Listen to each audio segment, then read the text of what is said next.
మీనాని మోసం చేయాలని చూసిన చింతామణికి షాక్ ఇచ్చిన శృతి. అసలు ఇదంతా ఎలా జరిగిందనేది వీడియోని స్కిప్ చేయకుండా చివరి వరకు చూడండి.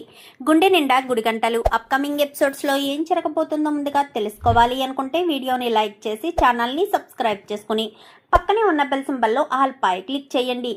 రోహిణి నిజ స్వరూపం ప్రభావతి తెలుసుకోవాలి అని మీరు కూడా కోరుకుంటే కామెంట్లో ఎస్ అని టైప్ చేయండి. మొత్తం మీద చూసుకున్నట్లయితే గనక కామాక్షి నగలు మొత్తం వేసుకుని ఇంకా సుందరి అయితే తన ప్రేమించిన కిషోర్తో వెళ్ళిపోతుంది. వెళ్ళిపోయి ఒక ఫ్రెండ్ ఇంట్లో అయితే వాళ్ళిద్దరూ తల దాచుకుంటారు. మీనా బాలు ఇద్దరు కలిసి హాస్టల్ దగ్గర ఉన్న స్వప్న దగ్గరికి వెళ్ళి స్వప్నను సిఐడి అని బయట పెట్టి మొత్తానికైతే ఆ ఫ్రెండ్ అడ్రస్ తెలుసుకుని అక్కడికి వెళ్తారు. వెళ్ళేసరికి వీళ్ళిద్దరూ పెళ్లి చేసుకుని ఉండరు, ఇద్దరు అక్కడే ఉంటారు. నగలన్నీ కూడా తీసి ఒక చోట పెట్టి కంగారు పడుతూ సాయంత్రమే మనం బయలుదేరి అన్నవరం వెళ్ళి అన్నవరంలో పెళ్లి చేసేసుకుందామని చెప్పి సుందరి కిషోర్ ఇద్దరు అనుకుంటే పెద్దల అవసరం లేకుండానే పెళ్లి చేసేసుకుంటారా అని చెప్పి మీనా బాలు ఎంట్రీ ఇచ్చేసరికి బావా అని చెప్పాను కానీ నాకు అప్పుడే డౌట్ వచ్చిందిరా. హాస్టల్ దగ్గర అలాగే తను ఇంటర్వ్యూకి వచ్చిన ఆఫీస్ దగ్గర నిన్ను చూసేసరికి నాకు అప్పుడే డౌట్ కొట్టింది. ఈ బాలుగాడికి ఎవరి మీదైనా అనుమాన పడితే అది ఖచ్చితంగా నిజమే అవుతుంది. నా గెస్ కరెక్ట్ కాలేదు అని నా గెస్ తప్పు కాలేదు అని చెప్పనేసరికి బావా అది అనగానే వాడిని కొట్టబోయవడంతో ఏమండి ఒక్క నిమిషం ఆగండి, ఎందుకు చేసుకోవడం, అయినా ఏంటి సుందరి నువ్వు కూడాను గలగల వసపెట్టలా వాగుతూ ఉంటావు కదా, నువ్వు పలానా వ్యక్తిని ప్రేమించాను అని ఒక్క మాట చెప్తే ఆ అబ్బాయి మంచివాడా కాదా అని ఎంక్వైరీ చేసి మీ ఇద్దరికి పెళ్లి చేసేవారు కదా, ఎందుకు ఇలాంటి పనులు చెప్పు, మీ నాన్న వాళ్ళకి చెప్పి వాళ్ళ దగ్గర మాట పోకుండా ఉండాలి కదా, మీ పెద్దనాన్న వాళ్ళ ఇంటికి తీసుకొచ్చారు, వాళ్ళ పరువు పోయి వీళ్ళ పరువు పోయి ఎందుకు ఈ రాద్ధాంతం అంతా, అది పెళ్లి చూపుల నాడు వెళ్ళిపోతావా, తప్పు కదమ్మా, అసలే మీ పెద్దమ్మ నగల మీద పంచ ప్రాణాలు పెట్టుకునుంది, అక్కడ నా నగలో అంటూ ఓ గోల గోల చేస్తుంది, పదండి ఇంటికి వెళ్దామనగానే నేను రాను బావా, వస్తే వేరే వాళ్ళకి ఇచ్చి పెళ్లి చేసేస్తారు, నేను రాను అనగానే చూడు తన గురించి ఎంక్వైరీ చేసి తను అన్ని రకాలుగా యోగ్యుడు అని నీకు అనిపిస్తే ఖచ్చితంగా మీ ఇద్దరికి పెళ్లి చేస్తాను, నా సంగతి తెలుసు కదా, ఆస్తి అంతస్తు గురించి నేను చూడను, సంతోషంగా చూసుకుంటే చాలు, లేదండి నేను సుందరిని ప్రేమిస్తున్నానండి, సంతోషంగా చూసుకుంటానండి అని చెప్పాను కానీ అది మేము చేసే ఎంక్వైరీలో తేలుతుంది, సరేనా, అప్పటి వరకు ఏ తొందరపాటు నిర్ణయం తీసుకోవద్దు, నువ్వు వెళ్ళు మీ ఇంటికి వెళ్ళి జరిగిన విషయం చెప్పి మీ అమ్మ వాళ్ళని తీసుకుని మా మామయ్య వాళ్ళ ఇంటికి రండి అని చెప్పి అనేసరికి సుందరిని తీసుకుని వీళ్ళు బయలుదేరిపోతారు. ఇంకా ఇంటికి వచ్చేస్తారు. రావడంతో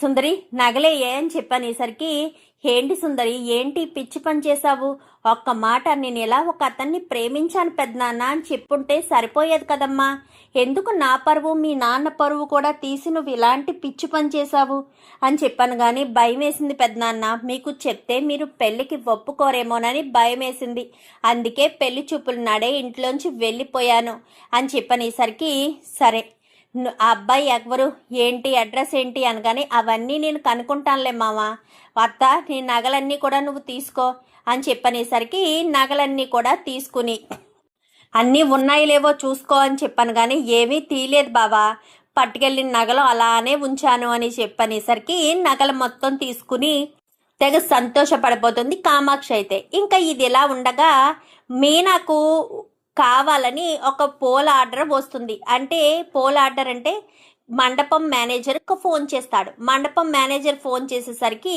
మీనా కాస్త అక్కడికి వెళ్తుంది. వెళ్ళడంతో ఇంకా మండపం దగ్గరికి వెళ్ళేసరికి వాళ్ళు 50,000 రూపాయలు అడ్వాన్స్ ఇస్తారు. ఇంకా ఆ కళ్యాణ మండపం మేనేజర్ అడ్వాన్స్ తీసుకున్నట్టు ఇది నోటు మీద సంతకం చెయ్యమ్మా అని చెప్పాను కానీ దాని మీద రాసి ఉంటుంది. మీనా అందరూ మంచి వాళ్ళని నమ్ముతుంది కదా, సో చదవకుండానే సంతకం చేసేస్తుంది. సంతకం చేసేసరికి 50,000 తీసుకుని డెకరేషన్ ఎక్కడ చేయాలి ఏంటి అన్నీ వాళ్ళకు చూపిస్తుంది. వాళ్ళకు చూపించిన తర్వాత ఇది సెలెక్ట్ చేస్తారు. సెలెక్ట్ చేసిన తర్వాత డెకరేషన్ మొత్తం కంప్లీట్ అయిపోతుంది. చక్కగా చేసావమ్మా అని చెప్తారు. చెప్పిన తర్వాత సార్ మిగిలిన డబ్బులు కూడా ఇస్తాయని చెప్పాను కానీ ఏంటమ్మా ఏం మాట్లాడుతున్నావు, మిగిలిన డబ్బులేంటి అని చెప్పాను. కానీ అదేంటండి, మీరు 2 లక్షల రూపాయలకి నాకు ఆర్డర్ ఇచ్చారు, మరి ఎందుకు ఇలా నాకు 50,000 మాత్రమే ఇచ్చారు అని చెప్పి మాట్లాడేసరికి, 50,000 ఇవ్వడం ఏంటమ్మా, ఆ రోజు 2 లక్షల రూపాయలు అందాయనే ఉద్దేశంతోనే కదా నువ్వు దీని మీద సంతకం పెట్టావు, అగ్రిమెంట్ ఒకసారి చూసుకో అంటూ అగ్రిమెంట్ కాగితాలని చేతిలో పెడతాడు. ఒక్కసారిగా అదంతా చదివిన మీనా షాక్ అయిపోతుంది. లేదండి, మీరు నాకు 50,000 ఇచ్చారు, మీరు మమ్మల్ని మోసం చేయకండి దయచేసి, నేను కష్టపడి పని చేసుకుంటున్నాను, దయచేసి నన్ను మోసం చెయ్యొద్దు, నా డబ్బులు నాకు ఇప్పించండి అనగాని, ఏం మాట్లాడుతున్నావమ్మా, నీ డబ్బులు మేము తీసుకోవడం ఏంటి, అంటే మేము పరాయి వాళ్ళ సొమ్ము తీసుకునే వాళ్ళలా కనిపిస్తున్నామా, నువ్వు అలా ఎలా మాట్లాడగలుగుతున్నావు, తప్పమ్మా, చాలా తప్పు. పోనీలే కదా, ఆ చింతామణి కంటే నువ్వే బాగా చేస్తావని ఆవిడ్ని కాకుండా నిన్ను పిలిచి ఈ ఆర్డర్ ఇచ్చినందుకు గాను నువ్వు ఎలా మోసం చేస్తావని, నన్ను మళ్ళీ బ్లేమ్ చేస్తావని అస్సలు అనుకోలేదు అని చెప్పి ఆ మేనేజర్ కాస్త అక్కడి నుంచి పంపించేస్తాడు. పంపించేసరికి మీనా అప్పటికే అడ్వాన్సులు తీసుకుని ఉంటుంది ఫైనాన్షియర్ దగ్గర, ఇలా డెకరేషన్ల కోసమని అడ్జస్ట్ చేసుకుని మళ్ళీ వాళ్ళకి ఈ ఆర్డర్ కంప్లీట్ అయిన తర్వాత ఇచ్చేయడం అలా చేస్తూ ఉంటుంది మీనా. కానీ ఈలోపు ఫైనాన్షియర్ ఫోన్ చేసేస్తాడు. ఫోన్ చేసేసరికి, ఇస్తాను సార్, 2 రోజుల్లో ఇస్తాను అని చెప్తుంది. ఇంకిక్కడ ప్రభావతి మీనాకు పోల్ ఆర్డర్ల మీద ఆర్డర్లు రావడంతో చింతామణికి ఫోన్ చేసి, ఏంటి చింతామణి, మొదటిసారి నేను ఫెయిల్ అయ్యానని ఇంకా మీనాని వదిలేసావా, ఇప్పుడే 2 లక్షల రూపాయల ఆర్డర్ చేసింది, అన్ని డబ్బులు అలా వచ్చేస్తున్నాయి అనగానే, చూస్తూ ఉండండి మీకే అర్థమవుతుంది అని చెప్పి ఫోన్ పెట్టేస్తుంది. ఏం చూస్తూ ఉండాలి, ఈ చింతామణి మీనా దెబ్బకు తట్టుకోలేకపోతున్నట్టుంది, అందుకే అలా చప్పటి తాంబెల్లా ఉంది. సర్లే, నాకెందుకులే, వీళ్ళు ఏమన్నా సంపాదించుకుంటే నాకు ఇస్తారా ఏంటి, వీళ్ళు ఏడుపు వీళ్ళు ఏడవని అని చెప్పి ప్రభావతి కూడా సైలెంట్ అయిపోతుంది. ఇంకా మీనాకు ఏం చేయాలో అర్థం కాదు. ఏడ్చుకుంటూ ఇంకా వాళ్ళ పుట్టింటికి అయితే వచ్చేస్తుంది. పుట్టింటికి వచ్చేసేసరికి, ఏమైందే, ఎందుకు అలా ఉన్నావే అనగానే, మోసపోయానమ్మా అని చెప్పాను. కానీ మోసపోవడం ఏంటి మీనా, అసలు ఏం జరిగింది అనగానే జరిగిన విషయం అంతా కూడా చెప్పుకొచ్చేసరికి, ఎవరక్క వాడు, పద వెళ్దామని శివ అనేసరికి, ఇది గొడవ పడ్డం వల్ల చేసేది కాదు, ఎవరో కావాలని చేశారు అని చెప్పి సుమతి అనగానే, అవునే సుమతి, నువ్వు చెప్పింది నిజమే, కావాలని చేశారు, ఆయన నాకు 50,000 రూపాయలే ఇచ్చారు, కానీ ఇందులో 2 లక్షల రూపాయలు ఇచ్చినట్టు ఇక్కడ రాసుకున్నారు, నేనేమో చూసుకోలేదు, సంతకం పెట్టేశాను, అందరూ మంచి వాళ్లే కదా అన్న ఉద్దేశంతోనే నేను మోసపోయాను అని చెప్పాను. కానీ నీకు తెలిసిన పోలీస్ ఇన్స్పెక్టర్ ఉన్నారు కదక్క, ఆయన దగ్గరికి వెళ్ళి ఒక మాట చెప్తే ఏదైనా హెల్ప్ చేస్తారేమో, రాక వెళ్దాము అని చెప్పి శివ అయితే మీనాని తీసుకుని బయలుదేరి వెళ్తాడు. వెళ్ళిన తర్వాత ఆయనకి జరిగిన విషయం అంతా చెప్తుంది. చెప్పేసేసరికి, మరి అగ్రిమెంట్ కాగితాల మీద సంతకం పెట్టే ముందు నువ్వు చదవలేదమ్మా అని చెప్పి ఇంకా అతను అడగడంతో, లేదు సార్, నేను చదవలేదు, అందరూ మంచి వాళ్లే కదా, ఎందుకు మోసం చేస్తారు అని అనుకున్నాను, అలా ఎప్పుడూ అనుకోకూడదమ్మా, అందరూ మనకులాగే మంచి వాళ్ళు ఉంటారన్న గ్యారంటీ లేదు, ఇప్పుడు చూడు, నువ్వు పెట్టుబడి అప్పు చేసి మరీ పెట్టుబడి పెట్టుంటావు, ఇప్పుడు ఆ డబ్బులు రాక నువ్వు చేసిన కష్టానికి తగ్గ శ్రమ కూడా రాక ఎంత బాధపడుతున్నావు అని చెప్పాను. కానీ అవును సార్, చాలా బాధగా ఉంది, నేనైతే ఏం చేయలేనమ్మా, ఏ కోర్టుకి వెళ్ళినా ఏం చేసినా అగ్రిమెంట్ మీద ఉన్నట్టు తీసేసుకున్నట్టే ఉంది, నేనేమీ చేయలేను, నువ్వు పైగా సంతకం పెట్టావు, పోనీ సంతకం నీది కాదా అంటే నీదే అంటున్నావు, ఫోర్జరీ కూడా వాళ్ళు చేయలేదు, మరి అలాంటి తప్పుడు నేను ఏం చేయలేనమ్మా, ఏమనుకోకమ్మా మీనా అని చెప్పి అగ్రిమెంట్ కాగితాలు ఇచ్చేయడంతో మీనా కాస్త మళ్ళీ పుట్టింటికి వచ్చి ఏడవడం మొదలు పెడుతుంది.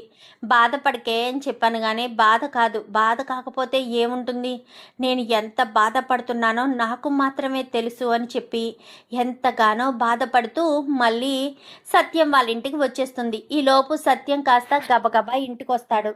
అప్పటికే ప్రభావతి, ఏంటే ఇంట్లో వంట చేయలేదు, ఏమీ చేయలేదు అనకని ఎందుకు అత్తయ్య నా మీద విరుచుకుపడతారు, మీ నోరు కుదురుగా ఉండదా, నన్ను ఏమీ అనకపోతే మీకు తిన్నది అరగదా, వంట చేసి అక్కడే తగలెట్టారు కదా, మరి తిని ఉండొచ్చు కదా, ఎందుకు నా మీద విరుచుకుపడతారు?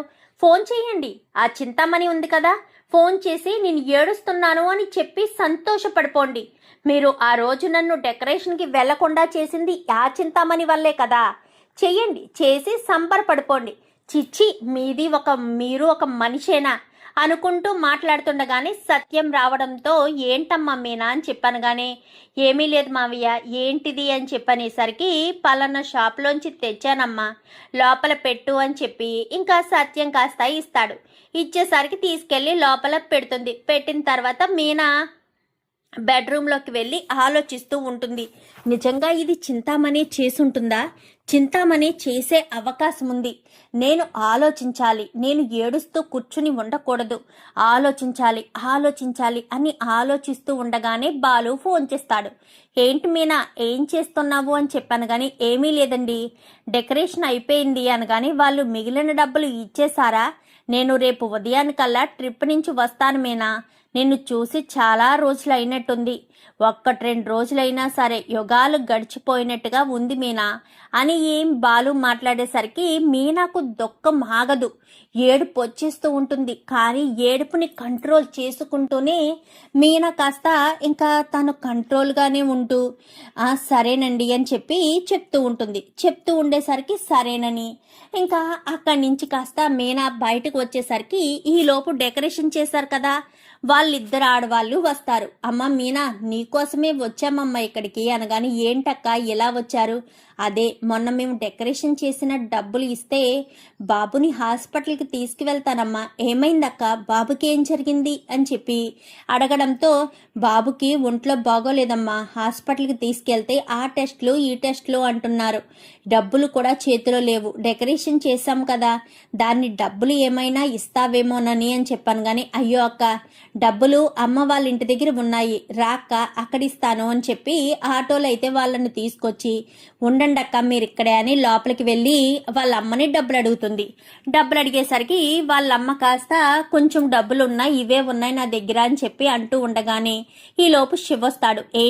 ఏంటమ్మా అని చెప్పాను. కానీ అక్కకు డబ్బు కావాలంటారా అని చెప్పనేసరికి, ఇదిగో నా దగ్గర ఉన్నాయి అని శివ తీసిస్తాడు. నీకెక్కడ విరా అని చెప్పాను. కానీ ఫుడ్ డెలివరీ చేస్తున్నాను కదక్క, నా దగ్గర ఉన్నాయి, నేను మేనేజ్ చేసుకోగలను అని వాడు కొంచెం డబ్బిస్తాడు. సుమతి కూడా ఇదిగో అక్క తీసుకో అనగాని, ఎందుకు సుమతి, అక్క కష్టం వచ్చినప్పుడే నాన్న వాళ్ళు సహాయం చేయాలి, నువ్వు మమ్మల్ని ఎంతగానో చూసుకున్నావు, అలాంటి తప్పుడు నీకు కష్టం వచ్చినప్పుడు మేము ఆదుకోలేమా, ముందు తీసుకో అని చెప్పనేసరికి ఆ డబ్బులు కాస్త ఇవ్వడంతో 10,000 రూపాయలు అవ్వేసరికి బయటకు వచ్చి, ఇదిగో అక్క నీ 5,000, ఇదిగో అక్క నీ 5,000 అంటూ ఇంటికి తీసుకొచ్చిన ఇద్దరు ఆడవాళ్ళు దగ్గర 5,000 ఇచ్చేసేసరికి, సరే మీనా వెళ్ళొస్తాము అనగానే, సరే అక్క ఏమీ అనుకోకండి అక్క అనగానే, పర్వాలేదు మీనా అని చెప్పి వాళ్ళు వెళ్ళిపోతారు. వెళ్ళిపోయేసరికి, ఏంటక్క ఏదో ప్లాన్ అని చెప్పి ఫోన్లో చెప్పావు, ఏంటా ప్లాను అనగానే, ఒక్క నిమిషం అని చెప్పి వెంటనే ఒకరికి ఫోన్ చేస్తుంది. ఫోన్ చేసేసరికి చింతామణి ఫోన్ నెంబర్ అనగానే, సరేనని వాళ్ళు చింతామణి ఫోన్ నెంబర్ని అయితే మీనాకు మెసేజ్ చేస్తారు.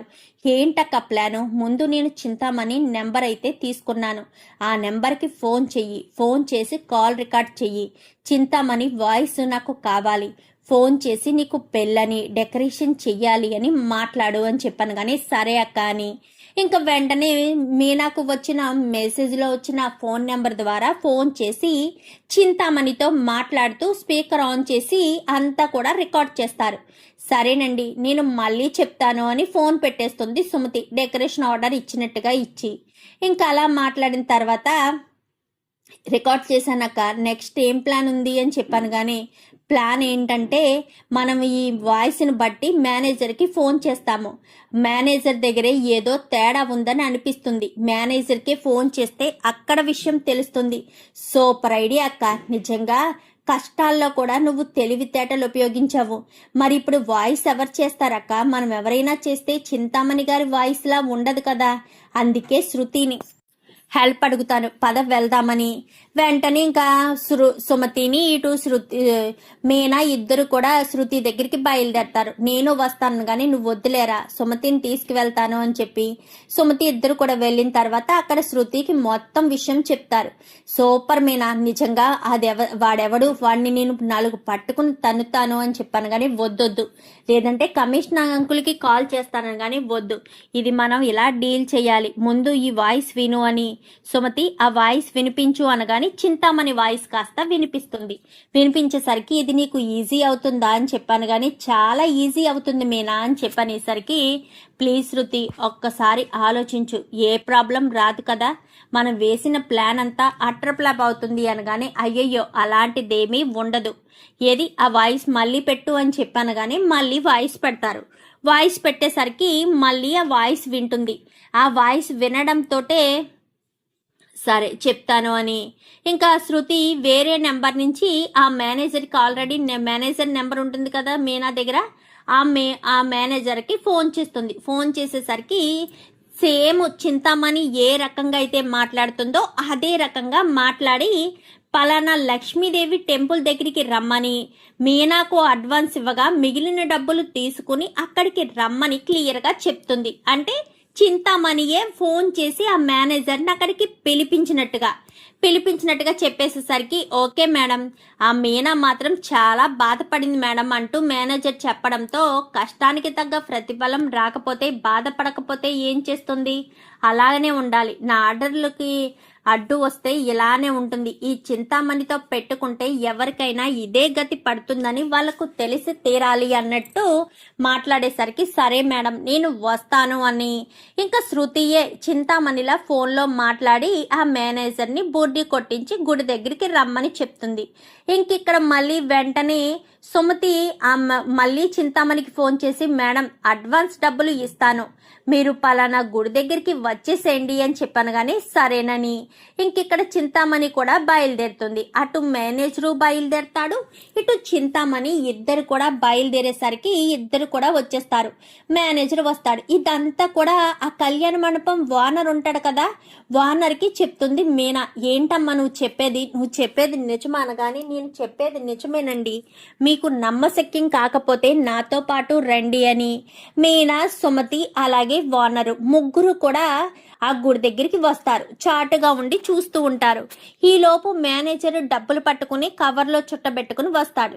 వచ్చేసరికి చింతామణి కలబడడంతో ఇదిగోండి మేడం అడ్వాన్స్ డబ్బులు, మీనాకు 50,000 ఇవ్వగా పోయిన మిగిలిన 150,000 రూపాయలు అని చెప్పనేసరికి అదేంటి 150,000, సరే నువ్వు ఇక్కడికి వచ్చావేంటి, నేను ఇక్కడికి వస్తున్నానన్న విషయం నీకు తెలియదు కదా, అదేంటి మేడం అలా అంటారు, మీరే కదా ఫోన్ చేసి ఇక్కడికి రమ్మని చెప్పారు, పలానా గుడి దగ్గర ఉంటాను, మీనాకు ఇవ్వాల్సిన మిగిలిన అడ్వాన్స్ డబ్బులు తీసుకుని రమ్మని చెప్పారు కదా, అందుకే కదా నేను ఇక్కడికి వచ్చాను అనగాని నేను చెప్పానా, ఎవరు ఫోన్ చేస్తే ఎవరు అనుకుంటున్నావు అనగాని లేదు మేడం మీరు చెప్తేనే నేను ఇక్కడికి వచ్చాను అనేసరికి చెప్పింది నేను అని చెప్పి ఈలోపు వస్తుంది మీనా. చూసారా సార్ ఎంత మోసం చేశారో, నాకు 50,000 మాత్రమే ఇచ్చి నాతో అగ్రిమెంట్లో మాత్రం 2 లక్షల రూపాయలు ఇచ్చేశాను అని చెప్పారు, నన్ను ఇంత మోసం చేశారు, డెకరేషన్ కూడా అప్పచెప్పిన తర్వాత నాకు ఇలాంటి మోసం జరిగింది,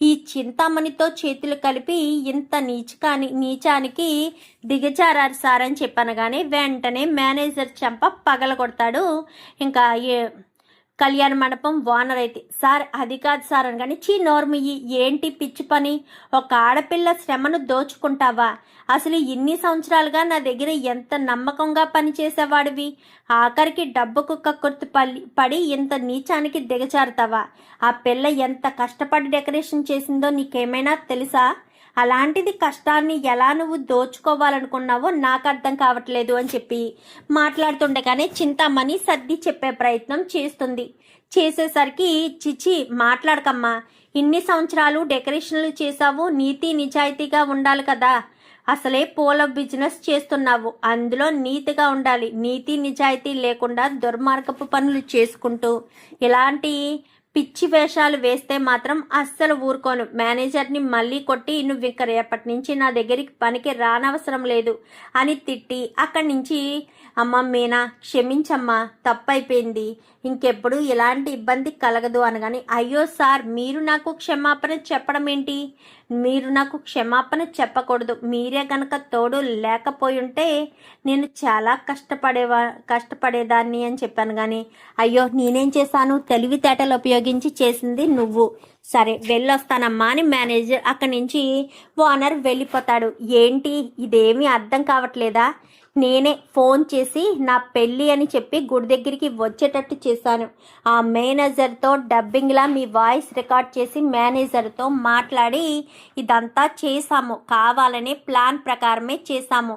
ఏమంటున్నావు, నన్ను అనకతొక్కాలని చూస్తున్నావా, నీతి నిజాయితీని నమ్ముకున్న దాన్ని నేను అస్సలు మోసం చెయ్యను, నీతి నిజాయితీగానే ఉంటాను అంటూ మాట్లాడేసరికి నిన్ను వదిలిపెట్టను మీనా, ఎవరు వదిలిపెట్టారో అది చూద్దాం, నీతి జాతి లేకుండా ఇంత దారుణంగా నేను కష్టపడ్డ డబ్బులు తీసుకోవడానికి సిగ్గనిపించట్లేదా అంటూ ఇంకా చింతామణి చేతిలో ఉన్న అడ్వాన్స్ డబ్బులు కాస్త మీనా లాక్కుని ఇంకా చాలా సంతోషంగా ఇంకా డబ్బులు తీసుకుని ఇంటికి వచ్చేసి వాళ్ళ అమ్మ వాళ్ళు ఇచ్చిన డబ్బులన్నీ వాళ్ళకి ఇచ్చేసి మీనా ఇంటికి వస్తుంది. ఇంటికి రావడంతో బాలు ఇంటికి వస్తాడు. ఏంటి మీనా అసలు ఏమైంది నీకు, ఇంటికి వచ్చాక అడుగుదామనుకున్నాను అని చెప్పాను, కానీ ఇలా రండి అని బెడ్రూమ్లోకి తీసుకెళ్ళి మీనా బాలును పట్టుకుని ఏడవడం మొదలు పెడుతుంది. అసలు ఏం జరిగింది మీనా, ఎందుకు నువ్వు ఇంతలా బాధపడుతున్నావు అనగానే జరిగిన విషయం మొత్తం చెప్తుంది. ఏంటి నిజమా నువ్వు చెప్పేది అనగానే, అవునండి నేను చెప్పేది అక్షరాల నిజమే అనేసరికి, అయినా నీకు చాలా ఆలోచన ఉంది మీనా, వచ్చిన కష్టాన్ని ఎలా దాటాలో అని ఆలోచించావు, అంత బాధలో కూడా తెలివితేటలు ఉపయోగించి ఆ మేనేజర్ని ఆ చింతామణిని రెడ్ హ్యాండెడ్గా పట్టుకోవాలి అన్న ఆలోచన నీకు వచ్చింది చూడు, చాలా సంతోషం, చాలా హ్యాపీగా ఉంది మీనా. కష్టాల్లో కూడా మనకు సలహాలు రావాలి, సూచనలు రావాలి, మార్గదర్శకాలు రావాలని నిన్ను చూసి నేర్చుకోవచ్చు అని చెప్పి బాలు అయితే మీనాను పొగుడుతాడు. ఏమైందిరా అని చెప్పాను, కానీ సత్యానికి మొత్తం విషయం చెప్తుంది మీనా. చెప్పేసరికి సత్యం చాలా సంతోషపడతాడు. ఇంకా వీళ్ళిద్దరూ మాట్లాడుకుంటూ ఉండగా మీనా గబగబా కిందకు వచ్చి, ఏంటత్తయ్య మీ చింతామణి ఫ్రెండ్ ఫోన్ చేయలేదు, మీనా ఇలా డబ్బులు తీసుకుని వచ్చింది అని చెప్పడానిక, ఎందుకత్తయ్య ఇంత దారుణంగా ఉంటున్నారు, ఇదే విషయం నేను మామయ్యకి చెప్పనా, మామయ్యకి చెప్పి మీరే ఇదంతా ప్లాన్ చేశారని చెప్పనాను, కానీ అయ్యయ్యో నాకేం తెలియదు, చింతామణికి కేవలం నేను ఫోన్ కాంటాక్ట్లో మాత్రమే ఉన్నాను, పోయినసారి నిన్ను బయటికి వెళ్ళనివ్వకుండా ప్లాన్ చేసిన మాట నిజమే, ఈసారి అసలు నేను ఏం చేయలేదు అని చెప్పనేసరికి, చూడండి అత్తయ్య నేను ఇంటి కోడల్ని, ఆ విషయం మర్చిపోవద్దు, చింతామణి ఎవరైనా సరే బయట వాళ్ళు ఆ విషయం మనసులో పెట్టుకుని ఉంచుకుంటే సరిపోతుంది, అంతేగాని మీరు ఇదంతా ఇంత చేయవలసిన అవసరం లేదత్తయ్య, ఒక్కడి గుర్తు పెట్టుకుని మసులుకుంటే బాగుంటుంది, మీరు చేసిన పని గురించి మీరే చింతామణితో చేతులు కలిపి ఇలా చేస్తున్నారన్న విషయం మావయ్య గారికి కానీ మీ అబ్బాయికి కానీ చెప్తే ఎలా ఉంటుందో మీకు బాగా తెలుసు, అది గుర్తు పెట్టుకోండి అత్తయ్య అని చెప్పనేసరికి, అది కాదు మీనా అని చెప్పాను, కానీ ఇంకా నాకు సంజయ్షి చెప్పాల్సిన పని లేదత్తయ్య, మీరు నాకు సంజయ్షి చెప్పడం వల్ల ఎలాంటి ఉపయోగం లేదు, అర్థమవుతుందా, మీ గురించి మాత్రమే మీరు ఆలోచించుకోండి, నా గురించి మీరు ఆలోచించవలసిన అవసరం లేదు, నా పని ఏంటో, నేను ఎలా ఉండాలో, ఏం చెయ్యాలో, నాకున్న బాధ్యతలు ఏంటో నాకు తెలుసు, బాధ్యతారహితంగా అయితే నేను ప్రవర్తించను, అర్థమవుతుందా అత్తయ్య, ఆ చింతామణితో మీ స్నేహం కట్ చేసుకోకపోతే మాత్రం మీ గురించి మొత్తం మావయ్యకి చెప్పేస్తాను, మావయ్య సంగతి మీకు తెలిసిందే కదా, మిమ్మల్నైనా ఇంటి నుంచి బయటకు గెంటేస్తారు, లేదా మామయ్య అయినా సరే అమ్మమ్మ గారి ఇంటికి వెళ్ళిపోయి అక్కడైనా ఉంటారు, తర్వాత మీ ఇష్టం మరి అని చెప్పనేసరికి, వద్దు ఆయనకి ఏం చెప్పొద్దు అనగానే, అయితే ఏం మాట్లాడకుండా మొత్తం ఇవంతా కూడా చూసుకోండి, అంతే తప్ప తిన్నది తిన్నట్టు ఉండండి, మిగిలిన విషయాల్లో కలగ చేసుకుంటే మాత్రం నేను అస్సలు ఊరుకోను అని చెప్పి మీనా గట్టి వార్నింగ్ ఇస్తుంది. ఏంటి మీనా వార్నింగ్ ఇచ్చావా ఏంటి అనగానే, ఇవ్వాలి కదండి, వార్నింగ్ ఇవ్వకపోతే ఎలా కుదురుతుంది? అసలు అత్తయ్యకి తెలియడం లేదు ఆ చింతామణి గురించి అని చెప్పి మీనా కాస్త గట్టిగానే చెప్తుంది. చూద్దాం మరి రాబోయే ఎపిసోడ్స్లో ఇలాగే మీనా చింతామణికి షాక్ ఇవ్వాలని మీరు కూడా కోరుకుంటే వీడియో నచ్చితే లైక్ చేసి ఛానల్ని సబ్స్క్రైబ్ చేసుకోండి. Thank you for watching.